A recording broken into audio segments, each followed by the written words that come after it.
General Bajwa ने भी कह दिया कि मेरे पास टेप्स हैं। क्या इस मुल्क में कंट्रोल करने के लिए, लोगों को ब्लैकमेल करने के लिए सब कुछ हो रहा है? कि मैं जब प्राइम मिनिस्टर था, मेरे प्राइम मिनिस्टर होते हुए मेरी जो बातचीत कर रहा था मैं अपने प्रिंसिपल सेक्रेटरी से, वो मेरी ऑफिशियल लाइन थी, उस लाइन का टेप किया गया, डॉक्टर करके चेंज करके और 2 दफा वो रिलीज की गई। मुल्क का इंटीरियर मिनिस्टर खुद बैठ के एक फोन टैप की बात करता है। क्या उसने परमिशन ली थी किसी अदलिया से? फोन टेप करना और रिलीज करना मुल्क की सलामती से खेलने के मुतरादिफ है। वज़राए आज़म के फोन टेप करना सीक्रेट एक्ट की खिलाफ वर्जी। कानून फोन टेप करने की इजाजत नहीं देता। इमरान खान का यास्मीन राशिद के साथ वर्चुअल खिताब, अदलिया से तहकीकात का मुतालबा कर दिया। कहा ऑडियो लीक सियासी मकासद के तहत की जा रही हैं। बाजवा कह चुके हैं उनके पास सियासतदानों और जजेस की ऑडियोज और वीडियोज हैं। इंसानी हुकूक का तहफ़्फ़ुज़ अदालत उज़्मा की जिम्मेदारी है। आइन 90 रोज में इंतखाबात का पाबंद बनाता है। अल्तवा की कोशिशें अदलिया के लिए चैलेंज हैं। इमरान खान की अदलिया से बर वक्त इंतखाबात के लिए किरदार अदा करने की अपील। मुल्क मजबूत हुकूमत के बगैर नहीं चल सकता। मुंतखब हुकूमत ही मुल्क को दरपेश बहरानों से निकाल सकती है। कहा कि पीडीएम हुकूमत इंतखाबात से फरार चाहती है। बदअमनी की बुनियाद पर दुनिया में कहीं इंतखाबात मुलतवी नहीं होते।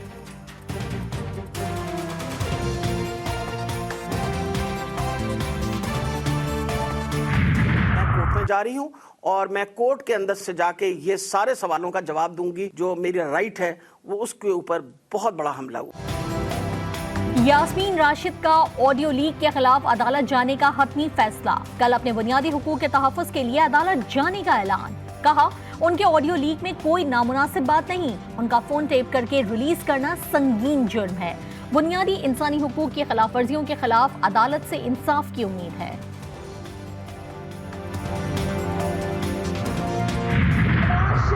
खिदमत में मसरूफ रहा, वो घड़ियां चोरी करने में मसरूफ रहा। रिंग रोड मंसूबा जो कि शहबाज शरीफ का मंसूबा था, उसमें माल बनाने का मंसूबा जरूर लगाया उसने। वो जो अल कादिर ट्रस्ट था जिसमें वो पंजाब को और पाकिस्तान को 50 अरब का टीका लगाकर चलता बना। हमारा मुकाबला इमरान से नहीं, महंगाई है। महंगाई का दूसरा नाम महंगाई खान इमरान खान है। इमरान खान का जेल जाने का वक्त हो गया। राना सनाउल्लाह ने फैसला किया तो फिर तोशाखाना बच नहीं पाएगा। मरियम नवाज की धमकी। नवाज शरीफ खिदमत और इमरान खान घड़ियां चोरी में मसरूफ रहा। लीगी नायब सदर मरियम नवाज की चेयरमैन पीटीआई पर इल्जामात की बौछार। कहा अलकादिर ट्रस्ट के नाम पर पंजाब कौम को 50 करोड़ का टीका लगाया गया। रिंग रोड मंसूबे में भी इमरान खान ने करप्शन की। मरियम नवाज के पीटीआई चेयरमैन इमरान खान पर इल्जामात। कहा हमारा मुकाबला इमरान खान से नहीं, महंगाई से है।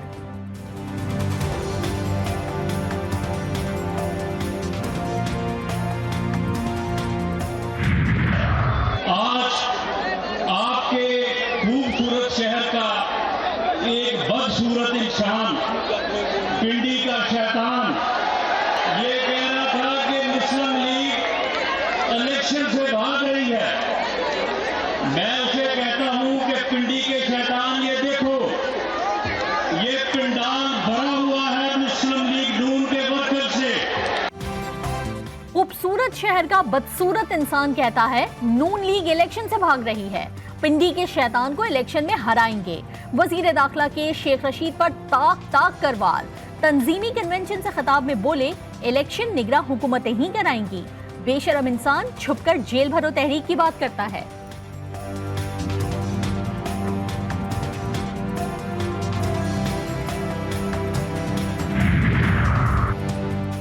डिफॉल्ट के एतराफ के बाद ख्वाजा आसिफ को कुर्सी पर बैठने का हक नहीं। अमीर जमात इस्लामी पाकिस्तान सिराजुल हक की तनकीद। मंसूरा में प्रेस कॉन्फ्रेंस में बोले पूरी कौम परेशान और मायूस है। चूल्हे ठंडे और कारखाने बंद हैं। पीडीएम और पीटीआई की मफादात की लड़ाई और नूरा कुश्ती है।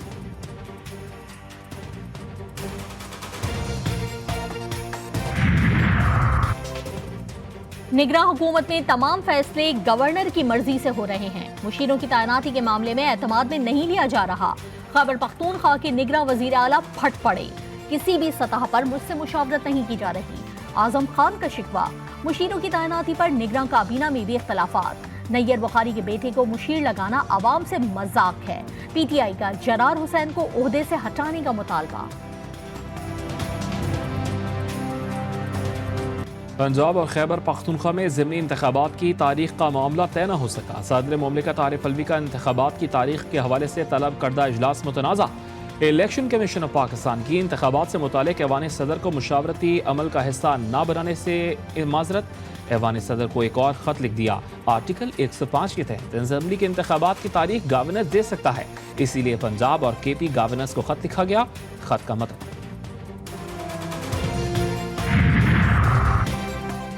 इलेक्शन की तारीख देने के बजाय मामला एक दूसरे पर डाला जा रहा है। सदर मुमलिकत आरिफ अलवी ने सूरत हाल बता दी। कहा, इलेक्शन के लिए हीले बहाने तलाश किए जा रहे थे, इसलिए मुझे खत लिखना पड़ा। बोली, आइन में सुराख तलाश करने के बजाय उसकी पासदारी करनी चाहिए।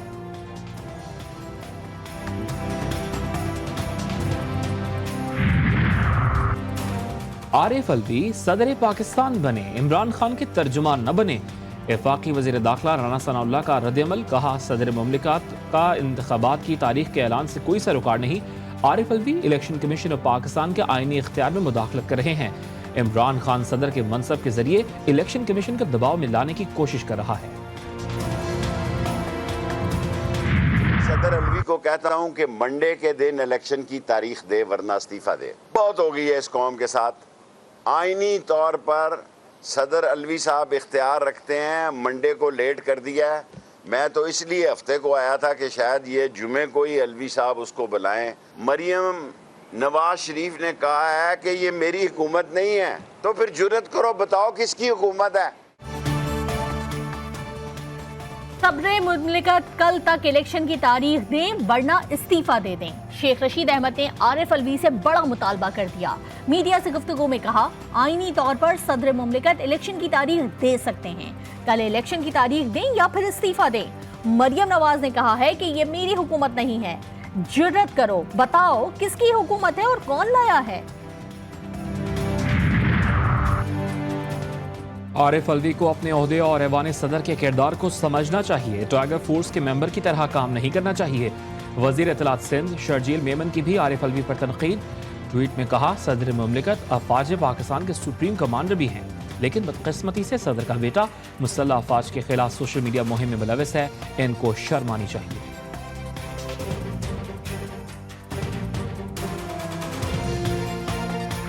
ये आप कौन सी बात कर रहे हैं BMW की? मैंने कौन सी BMW ले ली? आप how can you accuse anybody of this? How can you say this? मतलब आप कैसी बात कर रहे हैं? आपको नहीं, मेरी बात सुने। आप बैठे हैं, आपने बात कर लिया, मैं बात करूंगा। You sit down please.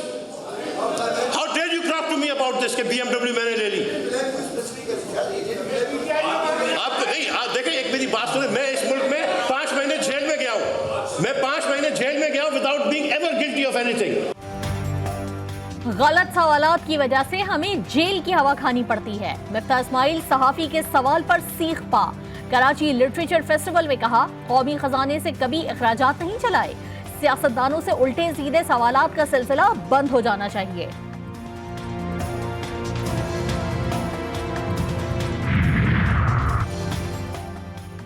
KP office पर हमले के बाद पुलिस की ताबड़तोड़ कार्रवाइयाँ। मुख्तलिफ मकामात से 3 दहशतगर्द गिरफ्तार। पुलिस का बताना है कि गिरफ्तार दहशतगर्दों का ताल्लुक अफगान आर्मी और दाइश से है। गिरफ्तार दहशतगर्दों में हिकमतुल्लाह और हमजा शामिल। मजीद कई गिरफ्तारियाँ हो सकती हैं। पूछगछ भी की गई। दहशतगर्दों से मिलने वाली मालूमात की रोशनी में मजीद कार्रवाइयाँ भी जारी। कराची पुलिस ऑफिस हमले में जख्मी होने वाला एक और पुलिस एहलकार आज दम तोड़ गया। शहीद एहलकार अब्दुल लतीफ सिक्योरिटी डिवीजन में तैनात था। शोधा की तादाद 5 हो गई। जाए वक़्वा की दूसरे रोज भी सर्चिंग। एक हैंड ग्रेनेड, 2 नए पिस्तौल, सैकड़ों गोलियां, खंजर, कैमरा, दस्ती बम के टुकड़े और खुदकुश जैकेट का जला हुआ कपड़ा बरामद। KP ऑफिस हमले की FIR में दहशतगर्दों के 2 साथियों का मोटरसाइकिल पर आने का इंकशाफ। 3 दहशतगर्द गाड़ी में पुलिस सदर लाइन्स पहुंचे। फैमिली क्वार्टर्स की अकबी दीवार फलांग कर लगी तार को काट कर दाखिल हुए। 2 मोटरसाइकिल सवारों ने कार सवार दहशतगर्दों को KPO की निशानदेही की और उनसे गले मिलकर फरार हो गए। FIR का मतलब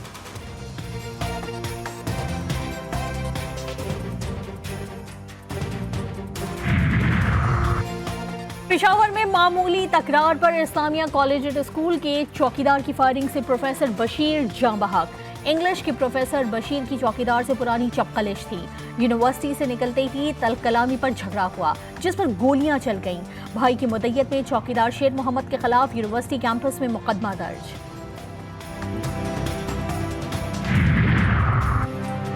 सस्ते ट्रक की लालच में अगवा 2 भाई 20 रोज बाद डाकुओं की कैद से रिहा। अगवाकारों ने मगवियों को ट्रक का झांसा देकर पेशावर से बुलाया, 1 करोड़ रुपए तावान रिहाई के लिए मांगा। पुलिस ने खुफिया इत्तला पर कार्रवाई करते हुए मगवियों को बाजियाब करवा लिया।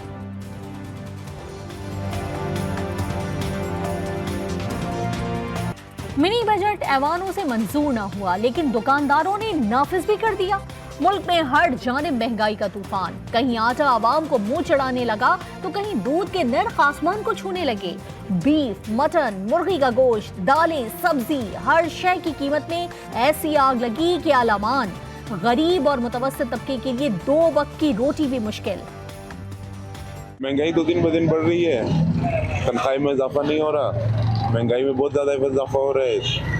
दाल पहले जितने का था उसका दुगना हो गया है। दिहाड़ीदार बंदे वो मतलब पूरे नहीं कर सकते हैं। महंगाई लोगों को कमर तोड़ के रख दिया है। यकीन मानो ये गरीब तबके का जीना बहुत सख्त मुश्किल हो गया है और कोई फुरसान यहाँ वाला नहीं है। तो दिन ब दिन बढ़ती जा रही है। पहले जैसे कि आप चिकन ही ले ले, चिकन पहले जो थी 500, 400, 500 तक किलो मिल जाती थी, अब 700 तक चली गई है। इसी तरह आमदनी बिल्कुल है नहीं। महंगाई के भंवर में हिचकोले खाते अवाम के हुक्मरानों की अलग ही कहानी। वज़रा तनख्वाह नहीं ले रहे मगर मुराद पूरी ले रहे हैं। अशराफिया खिलाने वाला तबका अवाम पर बोझ बनने लगा। दौरान मुलाजमत तो एक तरफ रिटायरमेंट के बाद भी लाखों रुपए की पेंशन लेने लगे। अवाम ने अशराफिया की मुराद में एक कमी का मुतालबा कर दिया।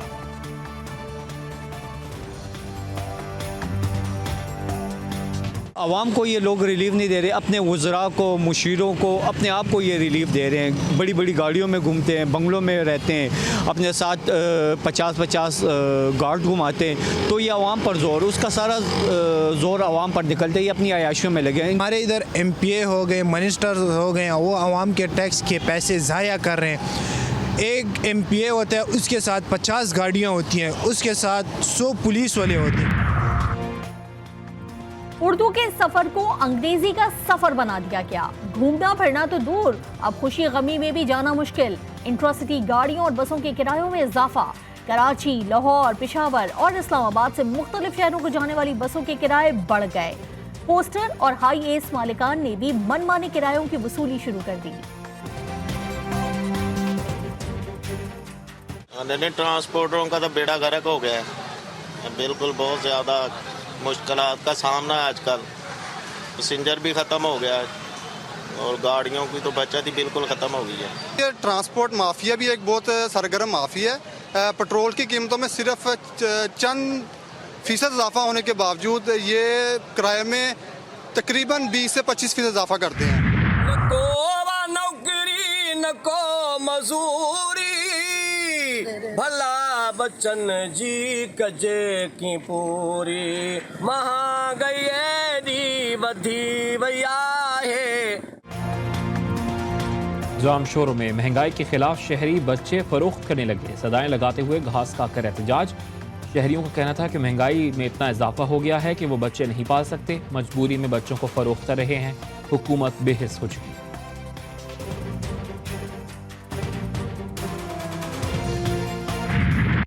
मैं पूछना चाहता हूं कि ये जो 2400 अरब रुपए ये भी IMF ने कहा है, तुम IMF की ये बात तो मानते हो कि पेट्रोल की कीमत में इजाफा करो, अवाम पे अगर कोई सब्सिडी है तो खत्म करो। लेकिन जब IMF ये कह रहा है कि 2400 अरब रुपए वो है जो पाकिस्तान के मराद याफ्ता तबके में जो टैक्स से एग्जम्प्ट लोग हैं। IMF के कहने पर हर टैक्स अवाम पर थोप दिया जाता है। महंगाई के खिलाफ जमात इस्लामी का कराची में एहतजाज। मुजाहिरीन से खिताब। अमीर जमात इस्लामी कराची कहते हैं कि इस वक्त पूरे पाकिस्तान में महंगाई का अजाब मुसल्लत है। मराद याफ्ता तबके से टैक्स ना लेने के खिलाफ तहरीक चलाएंगे।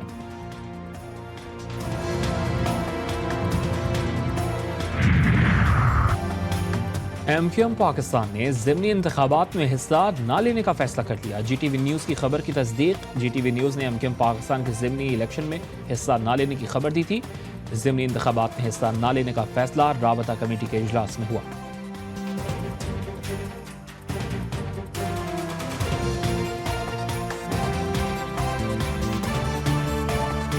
तुर्किया और शाम में हौलनाक जलजले से होने वाली अमवात की तादाद 40,000 से तजावुज कर गई। लाखों अफराद जख्मी, लाखों बेघर, कई इलाके सफाई हस्ती से मिट गए। हजारों मुतासरीन खुले आसमान तले जिंदगी गुजारने पर मजबूर। मलबे तले दबे अफराद को निकालने के लिए पाकिस्तान समेत दुनिया के मुख्तलिफ ममालिक की रेस्क्यू टीमें इमदादी कार्रवाइयों में मसरूफ।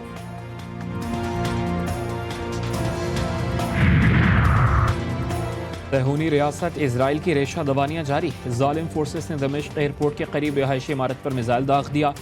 15 अफराद शहीद, मुतअद्दिद जख्मी। मिसाइल हमले में इमारत मुकम्मल तौर पर तबाह।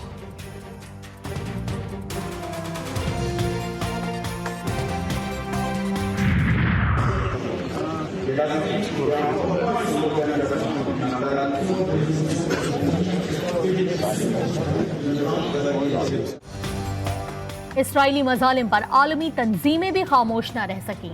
इथोपिया में होने वाले अफ्रीकी यूनियन के सालाना इजलास से इसराइली वफ्द को बाहर निकाल दिया गया। गैर मुल्की खबररसां इदारे के मुताबिक अल जज़ायर और जनूबी अफ्रीका ने इजलास में इसराइली वफ्द की शिरकत की मुखालफत की थी। इसराइली वफ्द को मुबस्सिर की हैसियत से शिरकत के लिए दिया गया दावतनामा मनसूख कर दिया गया था। और किताबों के रसिया अफराद के लिए सजाए गए लिटरेचर फेस्टिवल का आज आखिरी रोज। किताबों के दीवाने जोक दर जोक कराची के बीच लग्जरी होटल पहुंचे। किताबों की रोनुमाई, मुख्तलिफ अहम मौज़ूआत पर सेशंस, रंगारंग तकारीब में शहरियों की भरपूर दिलचस्पी।